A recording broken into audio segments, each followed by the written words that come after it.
자, 따라서 고민을 하죠. 어떻게 하면 매출이 더 잘 나올 수 있을까? 어떻게 하면 먹고 사는 문제가 해결될 수 있을까? 이런 식의 고민을 하시게 될 때 집중하시고 고민하셔야 될 부분은 바로 물건과 손님이라는 점입니다. 계약서가 아니라는 거죠.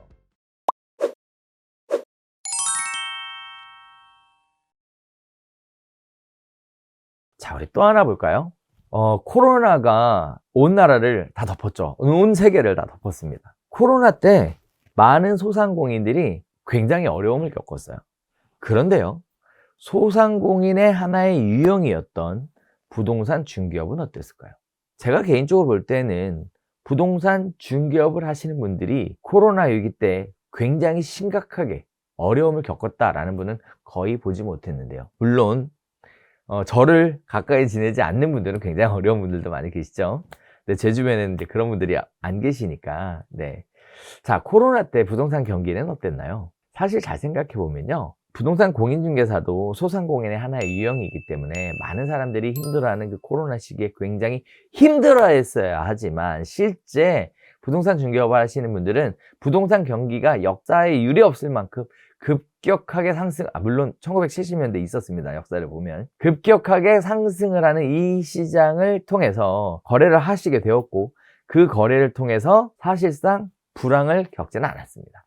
따라서 우리는 소상공인의 유형과 조금 다르게 시대의 흐름이 흘러갔다, 이렇게 생각해 볼 수 있을 것 같은데요. 제가 이 코로나 시기를 통해서 배운 것이 하나 있습니다. 사실 코로나가 오면 전 세계적으로 다 얼어붙을 거라고 생각했어요. 왜냐하면 감염되면 건강에 커다란 문제가 생길 수 있다라고 했기 때문에 많은 사람이 무섭고 두렵고 불편해서 사실 시장 거래 자체가 많이 위축될 거라고 생각을 했습니다. 그리고 실제 부동산 중개업을 함에 있어서 초창기 코로나가 발발하고 나서 초창기 때 어려웠던 게 뭐냐면 임장을 하기가 어려웠어요. 즉, 알지도 못하는 사람이 내 집에 와서 혹시나 바이러스를 퍼뜨리고 가는 건 아닌가에 대한 두려움을 가지고 있어서 임장하기가 굉장히 어려웠었거든요. 그런데 생각해보면 그렇게 어려운 시기에서도 비대면으로 중개할 수 있는 방법들을 찾아서 중개하신 분들도 계시다라는 거예요. 이거 보면 참 대단하죠. 자, 누군가는 임차인이나 매도인이 협조를 해주지 않아서 집을 보기 어려워서 계약하기가 어렵다라고 하는 거 반면, 누군가는 그러한 상황이 발생됐을 때 어떻게 해서 적극적으로 긍정적이고 공격적이고 생산적으로 해결해 나갈 수 있는가, 그 방법을 찾아가시는 분들이 있다라는 겁니다. 네오비에서는 관련된 부분을 비대면 중개기법이라고 얘기해서 알려드린 적이 있죠. 자, 어찌됐든 그런 부분들이 발생을 했습니다.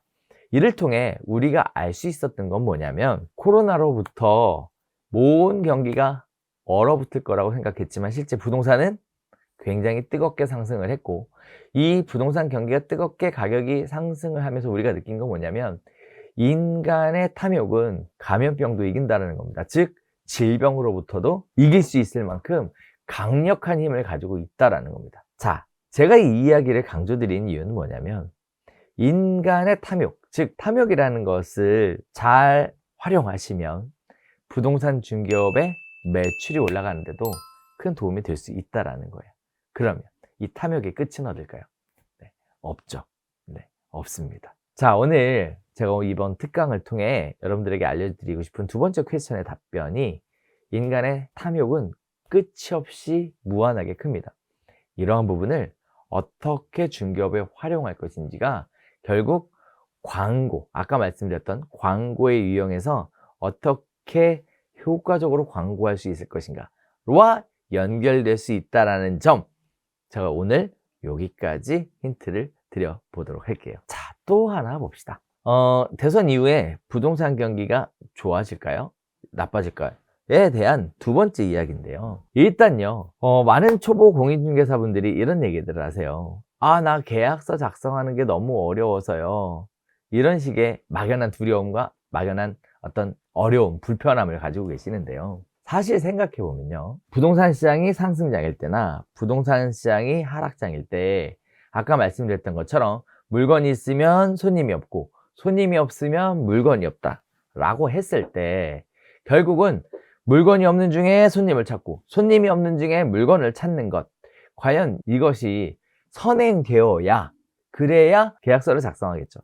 그렇다면 부동산 거래에 있어서의 본질적인 문제는 뭐냐면 결국 부동산 거래가 이루어지기 위해서는 파는 사람이 있어야 되고 사는 사람이 있어야 되고 임대하는 사람이 있어야 되고 임차하는 사람이 있어야만 거래가 이루어진다라는 거고, 우리는 이와 같이 파는 사람과 임대하는 사람을 물건, 사는 사람과 임차하는 사람을 손님이라는 측면에서 볼 때 부동산 중개업이 이루어져서 매출로 연결이 되려면 결국 물건이 많고 손님이 많은 것이 중요한 것이지 계약서 작성하는 게 중요한 것이 아니라는 겁니다. 또한 계약서를 작성하는 것 행위 그 자체는 어려울 게 하나도 없습니다. 정말 어려운 건 뭐냐면 매도자 즉 물건 그리고 손님들이 원하는 조건 그리고 문제를 해결하는 방법들이 모두 다 다르다는 거죠. 그래서 부동산 거래는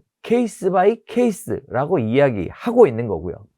따라서 계약서를 작성한다는 얘기는 케이스 바이 케이스에 대한 문제 해결 능력을 갖고 있어야 계약서를 작성해야 할 수 있다는 얘기고, 이러한 케이스 바이 케이스의 문제를 해결한다는 건 결국은 매물을 잡수할 때의 조건, 손님이 중개 의뢰를 할 때의 조건, 이 조건들에 대해서 얼마나 이해하고 있느냐가 더 필요한 부분이고, 이 조건만 이해를 하게 되면 계약서를 작성하는 것 자체는 요식행위이기 때문에 사실상 중개업의 큰 어려움의 대상은 아니라는 겁니다.